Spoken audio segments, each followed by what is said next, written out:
മംഗലം dam, അതെ പാലക്കാട്. അതെ. ഉണ്ണിക്കണ്ണൻ, വീട്ടിലാരൊക്കെ ഉണ്ട്? ഉണ്ണിക്കണ്ണൻ വീട്ടിൽ അച്ഛനും രണ്ട് അനിയത്തിമാര്. സിനിമയിലൊക്കെ ചെറിയ വേഷങ്ങളൊക്കെ അഭിനയിക്കുന്നുണ്ട്, അഭിനയിച്ചുകൊണ്ടിരിക്കുന്നുണ്ട്. എത്ര സിനിമയിൽ അഭിനയിച്ചു?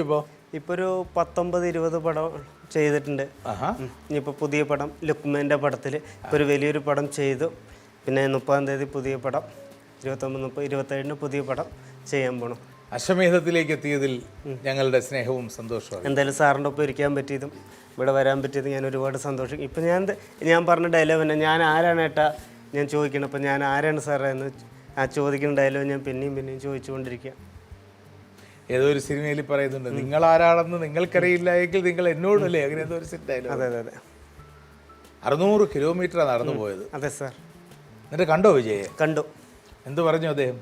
എന്തിനെങ്ങനെ ചെയ്ത് എങ്ങനെയും പല വിധത്തിലും ശ്രമിച്ച് എന്നെ കാണാൻ പറ്റില്ല. ഞാൻ സാധാരണക്കാരനല്ലേ പറഞ്ഞു. ഇലക്ഷന് വന്നപ്പോൾ ജൂലൈ 3 കേരളത്തിൽ വന്നപ്പോൾ, മാനാടിന് വന്നപ്പോൾ കണ്ണ് കലങ്ങി നെഞ്ച് പൊട്ടിയിട്ടിരുന്ന ഒരു പച്ചയായ ഒരു മനുഷ്യനെയാണ് ഞാൻ കണ്ടത്. വിജയ് സാറിനെ കണ്ടില്ല. നമ്മുടെ വിനീതേട്ടനെയൊക്കെ പോലെ, വിനീത് ശ്രീനിവാസനെയൊക്കെ പോലെ, വിനീതേട്ടനെയൊക്കെ പോലെ ഉള്ളു തുറന്ന് ഒരു പച്ചയായ നിഷ്കളങ്കനായ ആളിനെ ഞാൻ കണ്ടത്. ഒരു ജാടയില്ല, അഹങ്കാരമില്ല. സിനിമയിലും ജീവിതത്തിലും രാഷ്ട്രീയത്തിലും ഒക്കെ ഒരേപോലെയാണ് വിജയൻ.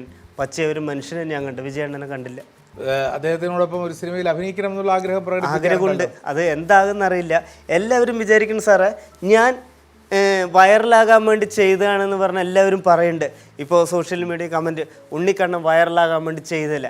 ഞാൻ ജനിച്ചപ്പോൾ എൻ്റെ തലയിൽ എഴുതി വെച്ച നിയോഗങ്ങളാണ് ഇപ്പോൾ നടക്കുന്നത്. അല്ലെങ്കിൽ ഒരിക്കലും വൈറലാകണം പറഞ്ഞ് ഇറങ്ങി തിരിച്ചാലോ രക്ഷപ്പെടണം പറഞ്ഞാൽ അത് ഒരിക്കലും നടക്കില്ല. ദൈവം എഴുതി വെച്ച നിയോഗം മാത്രം നടക്കുള്ളൂ സാറേ. ഈ നിങ്ങളുടെ വ്ളോഗ് വിജയെ കണ്ടതിന് ശേഷമുള്ള നിങ്ങളുടെ ഈ സാമൂഹ്യ മാധ്യമ പോഡ്കാസ്റ്റുകൾ അത് അദ്ദേഹം ശ്രദ്ധിച്ചതായി വല്ല അറിയാമോ? ശ്രദ്ധിച്ചിട്ടുണ്ട്. അത് സാറെല്ലാം ശ്രദ്ധിച്ചുകൊണ്ടിരിക്കുന്നുണ്ട്. അതിന് തിരുവനന്തപുരത്ത് നിന്ന് രമേശ് അണ്ണനും ഒരു കിരൺ അണ്ണനും കൂടെയാണ് എന്നെ അങ്ങനെ വിളിച്ച് അവരുടെ ഓഫീസിലേക്ക് അറിയിച്ച് വിജയണ്ണനൊക്കെ വാച്ച് ചെയ്തുകൊണ്ടിരിക്കുന്നുണ്ടായി. എത്ര ദിവസം എടുത്തു നടന്നെത്താൻ? 34-ാമത്തെ ദിവസമാണ് വിജയണ്ണൻ എന്നെ അവിടെ നിന്ന് ഓഫീസിൽ നിന്ന് വിളിപ്പിച്ച്. എന്ന് നടന്നു തുടങ്ങിയത്? ജനുവരി 1-ന്. അയ്യോ, ഫെബ്രുവരി 3-ന് എത്തി. അതെ. വാഹനത്തിൽ കയറിയില്ല. രാത്രി താമസമൊക്കെ എവിടെയായിരുന്നു?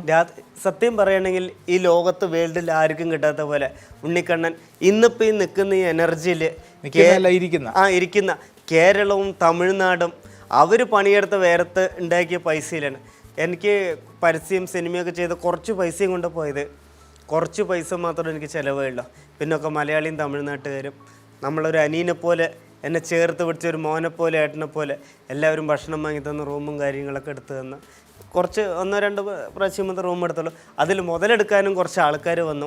അപ്പോൾ എനിക്ക് പറയാനുള്ള സാറേ, നമ്മൾ വൈറലായി രക്ഷപ്പെട്ട് കഴിഞ്ഞാൽ നമ്മൾ സൂക്ഷിക്കണം. മുതലെടുക്കാനും നമ്മളെ ചവിട്ടിത്താത്താനും ഇരുട്ടത്ത് നമ്മുടെ കൂടെ ആരും ഉണ്ടായില്ല. വെളിച്ചത്തിൽ നമ്മുടെ കൂടെ പല ആളുകളും ഉണ്ടാവും. അത് സൂക്ഷിച്ച് ചോർന്നൊലിക്കണം ഓലപ്പേരൻ്റെ താഴെ കണ്ണ് കലങ്ങി ചുമരും ചാരി ഇരിക്കാനുള്ളതല്ല ജീവിതം സാറേ. അവിടെ ഭക്ഷണം കഴിക്കുമ്പോൾ ഉപ്പിലിട്ട മാങ്ങയായിരിക്കാം, മുളക് പൊടി ചാലിച്ചായിരിക്കാം. താജ് ഹോട്ടലിരുന്ന് ഭക്ഷണം കഴിക്കണം എന്ന് ആലോചിക്കണം സാറേ. എന്നാലാണ് ഈ ലോകത്ത് ബലൂണ് പൊട്ടും പോലെയാണ് നമ്മുടെ ആത്മാവ്. എപ്പോൾ വേണമെങ്കിലും ഇതാവാം. അപ്പോൾ നമ്മുടെ എന്തൊക്കെ ഈ ലോകത്ത് ആഗ്രഹമൊക്കെ നേടിയിട്ട് വേണം ഇവിടെ നിയമം മരിച്ചു പോകുമ്പോൾ. അതാണ്.